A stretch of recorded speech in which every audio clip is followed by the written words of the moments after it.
Hello, I'm Dr. John Hernreid. I'm the Medical Director for the Hernreid Center for Medical Weight Loss. And today I'd like to talk to you about a really important but underutilized tool for weight maintenance, and that's pharmacotherapy. So I'd like to spend a few minutes talking to you about why this should be used and some of the different options for you.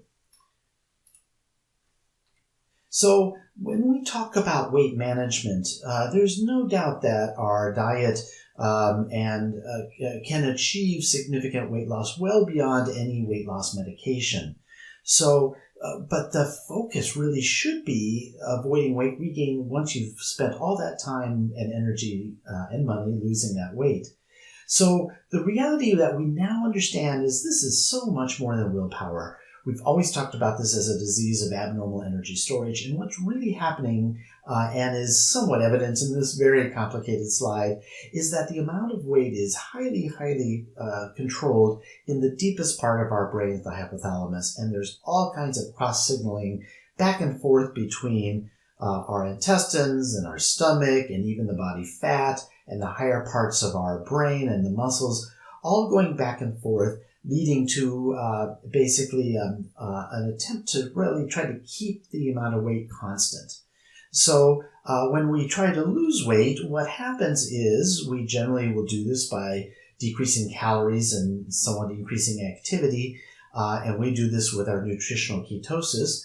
But in response to this, there are some changes that occur within the brain that leads to decreased metabolism, in some cases increasing hunger hormones, ghrelin is one, and decreasing fullness hormones. So you have this push-pull tug-of-war that's going on. Now with nutritional ketosis, we can usually overcome most of this in the weight loss phase. But again, we're about weight maintenance, and so avoiding weight regain. And this is really where it comes into importance. So this was a study that was done where they put patients on a similar diet to ours just simply for 8 weeks.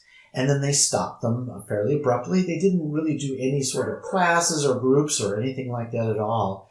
And as a result, the vast majority of patients actually regained their weight. There were a few that were able to continue on and lose weight over the course of the next year, but those were relatively few, which just points to the metabolic adaptation that we see with this. So we understand there is so much more about this, and now we have newer treatment options. In the old days, we had medications that were only temporarily effective or may have had serious side effects. But the last 5 or 6 years, there's been a whole new wave of medications that are intended for long-term weight maintenance in addition to weight loss. And again, how we like to use them is more of a weight maintenance tool to avoid weight regain. So some of the options for you, there's one that's called Qsymia, there's Contrave, Saxenda, Belviq, Phentermine, and various combinations of therapies. So what are they? Well, they're great additions to any maintenance program.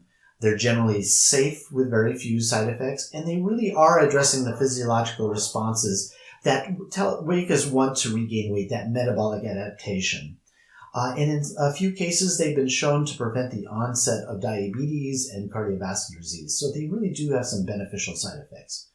Well, what are they not? Well, clearly they're not the magic bullet. So it's not a pill that you can take and all the weight will come off and everything will be just fine. If it were that simple, believe me, we would be prescribing this. It's definitely not a crutch or cop-out. These are just tools as part of the armamentarium in addition to all the other work you're doing to help you avoid weight regain again. They are not highly addictive. They've been generally shown to be very safe and effective. They're really not indicated for short term. So that means that you count on being on them for a while because, again, we're dealing with some deep physiological issues in the body that wants you to regain weight. Unfortunately, they're not covered by all insurances, and so every insurance will vary.